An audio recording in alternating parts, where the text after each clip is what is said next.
5ই আগস্টের পরবর্তীতেও আমরা যখন দেখেছি, যখন কেউ কেউ কৃত্রিম বয়ান তৈরি করতে চান, কৃত্রিম কাহিনী তৈরি করতে চান, কৃত্রিম চরিত্র তৈরি করতে চান এবং কৃত্রিমভাবে কেউ কেউ বিশাল বড় নেতা হিসাবে নিজেদেরকে আবির্ভূত করতে চান, আমরা তার বিপরীতে কোনো মান অভিমান এবং আক্রোশ ব্যক্ত করতে চাই না। আমরা শুধুমাত্র ইতিহাসের নিঃসারিত সঠিক বয়ানের গতিটাকে আমরা উন্মোচিত করতে চাই। ইতিহাস যেখানে সঠিকভাবে কথা বলে সেখানে বিকৃতকারীরা হেলিকপ্টারে করে পালিয়ে যেতে বাধ্য থাকে। আজকের বাংলাদেশে এবং ভবিষ্যৎ বাংলাদেশে তেমনিভাবে কে ধর্মের পক্ষে আর কে ধর্মের বিপক্ষে, কে বাংলাদেশের পক্ষে আর কে বাংলাদেশের বিপক্ষে, কে অমুকের পক্ষে, কে অমুকের বন্ধু, কে তমুকের শত্রু, এই ধরনের নানান প্রশ্নের মধ্যে কিন্তু আমাদের অর্জিত গণতন্ত্রের যাত্রাপথ বাধাগ্রস্ত হতে পারে। সেই বাধা দূর করার জন্যই আমাদেরকে খুব পরিষ্কারভাবে আজকের বাংলাদেশ, আজকের আঞ্চলিকতা এবং আজকের বৈশ্বিক বাস্তবতা, এই তিনটি সম্পর্কে খুব পরিষ্কার চিত্র আমাদের ধারণায় থাকতে হবে। এবং আমি নিশ্চিত আমরা বাংলাদেশি এ কাজ করতে পারবে। এবং এ কাজ যদি তারা করতে পারে তাহলে বাংলাদেশের রাজনীতিতে কোনো কৃত্রিম বয়ান জায়গা করে নেবে না। বাংলাদেশের মানুষের তৈরি করা বয়ান সকল কৃত্রিম বয়ানকে ভেঙে খান খান করে দিবে, যেমন আমরা প্রমাণ করেছি 5ই আগস্টে। এবং 5ই আগস্টের পরবর্তীতেও আমরা যখন দেখেছি, যখন কেউ কেউ কৃত্রিম বয়ান তৈরি করতে চান, কৃত্রিম কাহিনী তৈরি করতে চান, কৃত্রিম চরিত্র তৈরি করতে চান এবং কৃত্রিমভাবে কেউ কেউ বিশাল বড় নেতা হিসাবে নিজেদেরকে আবির্ভূত করতে চান, আমরা তার বিপরীতে কোনো মান অভিমান এবং আক্রোশ ব্যক্ত করতে চাই না। আমরা শুধুমাত্র ইতিহাসের নিঃসারিত সঠিক বয়ানের গতিটাকে আমরা উন্মোচিত করতে চাই। ইতিহাস যেখানে সঠিকভাবে কথা বলে সেখানে বিকৃতকারীরা হেলিকপ্টারে করে পালিয়ে যেতে বাধ্য থাকে। শক্তি হচ্ছে ইতিহাসের, শক্তি হচ্ছে জনগণের, শক্তি হচ্ছে সত্যের।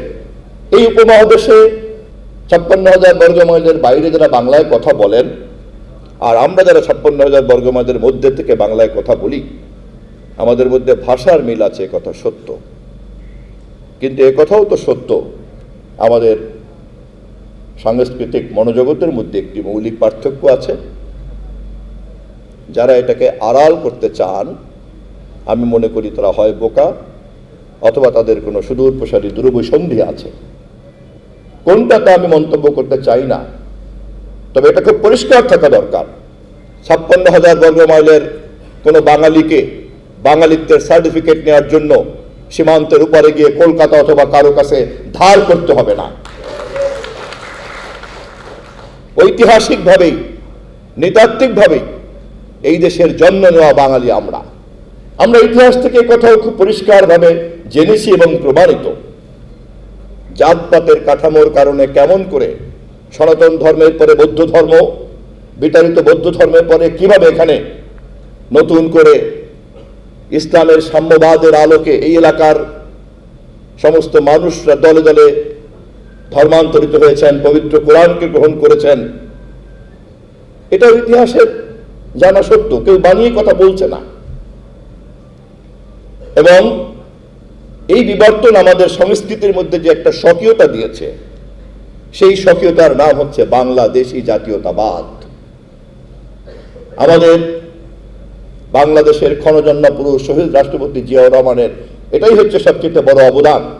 ইতিহাসের এই অনুন্মোচিত বিষয়টিকে তিনি উন্মোচিত করে বাংলাদেশি জাতীয়তাবাদকে প্রতিষ্ঠা করেছেন, যেখানে আমাদের নৃতাত্ত্বিক ঐতিহ্যকে স্পষ্ট করে দেয়, আমাদের ভাষাগত ঐতিহ্যকে স্পষ্ট করে দেয়, আমাদের ধর্মীয় মূল্যবোধকে স্পষ্ট করে দেয় এবং এর সংমিশ্রণে আমাদের যে একটা স্বকীয় সংস্কৃতি তৈরি হয়েছে তাও উন্মোচিত করে দেয়।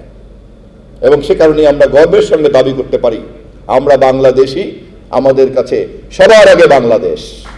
এই কথা মেনে নিয়ে কেউ যদি সীমান্ত দিয়ে আমাদের মধ্যে প্রবেশ করতে চান, আমাদের কোনো আপত্তি নাই। কিন্তু এই কথাকে বাইরে রেখে কেউ যদি বলতে চান ভারতের জনগোষ্ঠীর সঙ্গে শুধুমাত্র বাংলাদেশের জনগোষ্ঠীর যোগফল, আমরা তাদেরকে বিনয়ের সঙ্গে মনে করে দিতে চাই সার্কের জনগোষ্ঠীর সংখ্যা হচ্ছে এখন 220 কোটি মানুষ।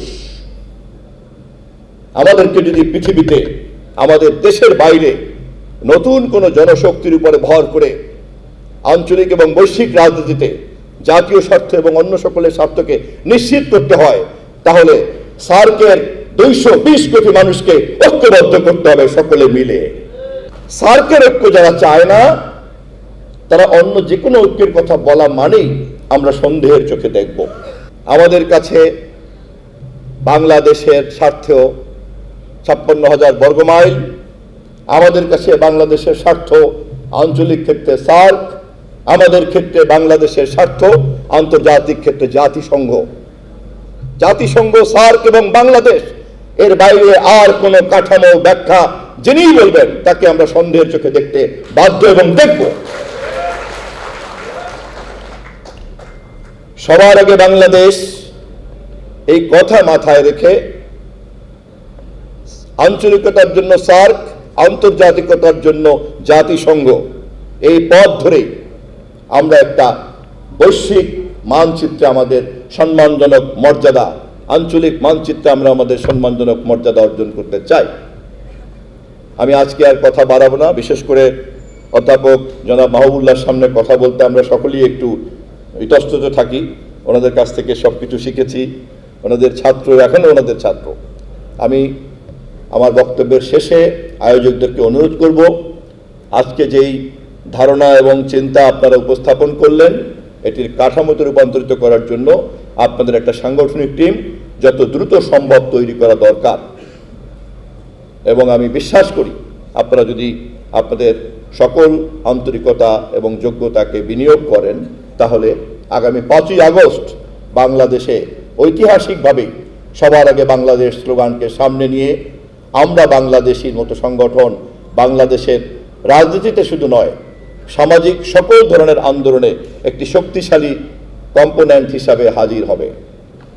এবং তারেক রহমানের নেতৃত্বে যে নতুন যাত্রা শুরু হয়েছে বাংলাদেশের, সেই যাত্রা হবে বেগবান। খুদা হাফেজ। বাংলাদেশ জিন্দাবাদ।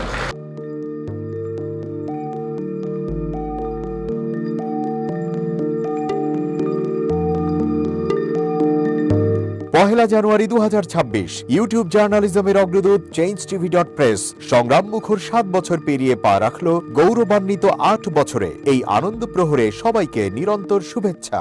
আমি নিজেকে ধন্যবাদ মনে করি। আমি সৌভাগ্যবান, চেঞ্জ টিভির পক্ষ থেকে আমার সাক্ষাৎকার নেওয়ার জন্য তারা আসছেন এবং চেঞ্জ টিভি দীর্ঘ 8 বছর ধরে এই কাজগুলি করছে। আমি তারা অনেক ভালো কাজ করেছেন, দেশের মানুষের সুখ দুঃখের কথা প্রত্যক্ষ তুলে ধরছেন। আমার আশা থাকবে চেঞ্জ টিভি সামনের দিকে উত্তরোত্তর আরো সমৃদ্ধ হবে। একটাই শুধু আমাদেরকে উপদেশ দিতে চাই তাদের কাছে, সেটা হচ্ছে সত্য কথাটা মানুষের সামনে তুলে ধরা, মানুষের ভিতরে কি চায় তাদেরটা তুলে ধরা, মানুষের প্রত্যাশা তুলে ধরা এবং মানুষের মধ্যে এই যে দেশাত্মবোধটা এবং সত্যবাদীটা, এটা জাগরণ করে চেঞ্জ টিভির সামনের দিকে এগিয়ে যাবে। এবং যারা দেশের কথা চিন্তা করে এবং দলমত নির্বিশেষে যে লোকগুলো আছে, তারা দেশের কথা চিন্তা করে, দেশের উন্নয়নের কথা চিন্তা করে, কোনো পক্ষপাতিত্ব করে না, তাদের বক্তব্য দেশের মানুষের তুলে ধরা, এই কাজগুলি সামনে এগিয়ে নিয়ে যাবে, এটা আমাদের প্রত্যাশা।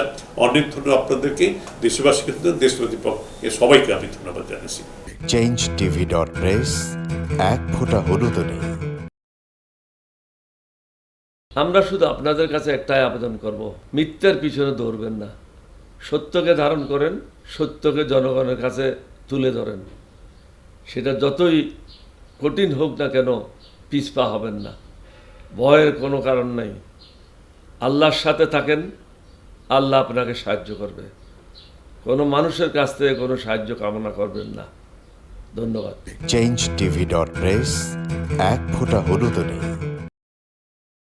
হ্যাঁ, চেঞ্জ টিভি আমি বিশেষ কারণে দেখি, সুযোগ পেলে, বিশেষ করে তোমার অনুষ্ঠানটা যখন হয় আগে পরে আমি দেখে থাকি, ভালো লাগে, উপস্থাপনা ভালো, মোটামুটি সব কিছু ভালো। আমি তাদের শুভকামনা করি এবং চেঞ্জ টিভি আমি আশা করি সবসময় নিরপেক্ষ, যেহেতু এই চেঞ্জ টিভিটা সংবাদ প্রচারের একটা মাধ্যম, সুতরাং সঠিক সংবাদটাই চেঞ্জ টিভি প্রচার করবে, এটাই আমার কামনা থাকবে তাদের কাছে।